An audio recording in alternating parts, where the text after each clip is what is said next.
Victoria was so desperate to please Albert that she put his needs above even her children's.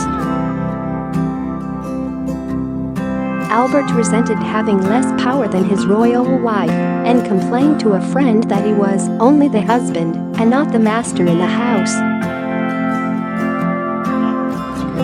He would gradually gain more power and try to influence British politics.The revelations coming of an explosive new biography of world-famous monarch by Lucy Worsley OBE, 44, a British historian who presented the BBC TV series Nights at the Opera and British history's biggest fibs. Ms. Worsley argues TV dramas such as Victoria, starring Jenna, Coleman and Tom Hughes, romanticize the story in a way which is not historically accurate. She writes in the Daily Mail, Victoria and Albert's marriage is often portrayed as an idyllic love story, but in reality she lived in the shadow of his domineering personality.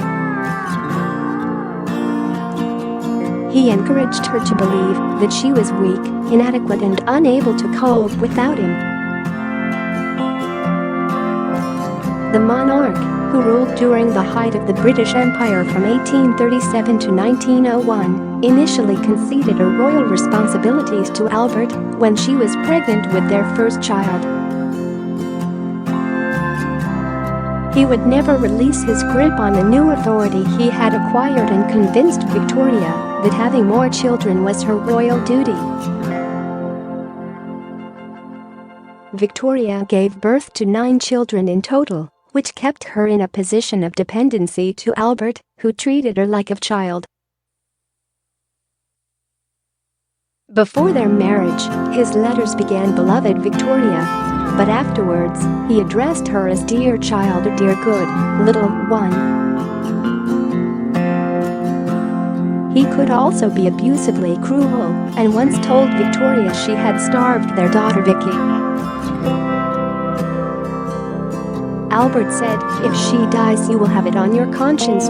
Victoria changed into a submissive person who deferred to Albert's opinion.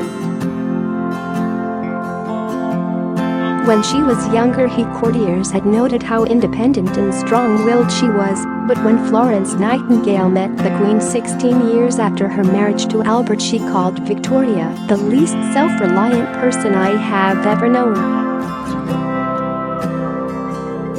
Victoria reflected on her own change by saying, "I suppose no one ever was so completely altered in every way." She would only go on to become the steely widow she is often portrayed as after Albert's death, as she never remarried and resolved to rule alone.